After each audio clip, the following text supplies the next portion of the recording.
मध्य प्रदेश में एक बार फिर से ट्रांसफर को लेकर सियासी विवाद शुरू हो गया है।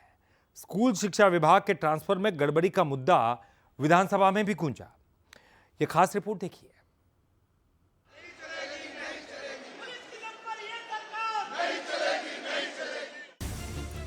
ट्रांसफर इस शब्द के जिक्र में ही राजनीति छिपी है।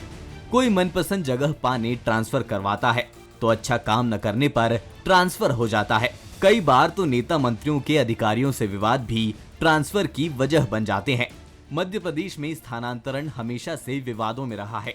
मंत्रियों के दरवाजे पर लाइनें लगी, आवेदनों का गट्ठा आया, लिहाजा सरकार ने स्कूल शिक्षा विभाग के ट्रांसफर ऑनलाइन कर दिए। हाल ही में पोर्टल 3.0 के जरिए ट्रांसफर हुए, जिसमें सरकार के 5.5 करोड़ रुपए खर्च हो गए, लेकिन शिक्षकों को संतुष्टि नहीं मिली। विपक्ष ने विधानसभा में ट्रांसफर में गड़बड़ी का मुद्दा उठाया और विभाग पर गंभीर आरोप लगाए।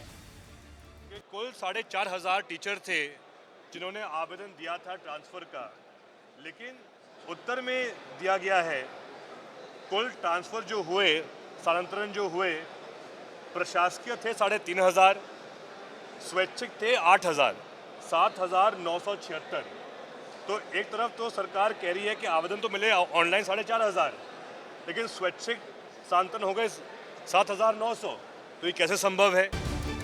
स्कूल एजुकेशन डिपार्टमेंट ने ट्रांसफर को पारदर्शी बनाने भरसक कोशिश की, लेकिन पोर्टल ने मुश्किल बढ़ाई। कांग्रेस के सवाल पर मंत्री उदय प्रताप सिंह ने कहा कि सब नियम के मुताबिक हुआ है। कांग्रेस तो कलम से ट्रांसफर करती थी। भारतीय जनता पार्टी की सरकार नियमों के दायरे में काम करने वाली संस्कार, हमारी जो स्थानांतरण नीति है उस नीति के आधार पर हम जो कर सकते थे हमने वो किया है। यही कांग्रेस के समय होता है तो वो कलम के आधार पर करते हैं। जिस कलम चल गई मतलब उसका स्थानांतरण होगा, हम वो नहीं करते। हम जो मापदंड निर्धारित हैं, निर्धारित मापदंडों के आधार पर करते हैं।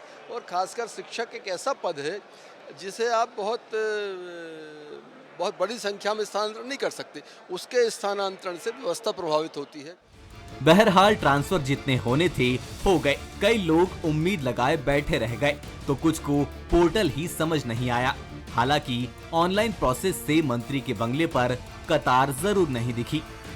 स्कूल शिक्षा विभाग में पोर्टल को लेकर सवाल उठते रहे हैं, लेकिन ये मसला विधानसभा के भीतर भी दिखाई दिया। अब सरकार इस तैयारी में है कि पोर्टल को और बेहतर करके आने वाले वर्ष में इसके रिजल्ट भी बेहतर दिखाई दे। लेकिन क्या ये हो पाएगा, बड़ा सवाल है। एक तरफ पक्ष था, दूसरी तरफ विपक्ष। आशीष खरे के साथ मनोज सैनी, बंसल न्यूज, भोपाल।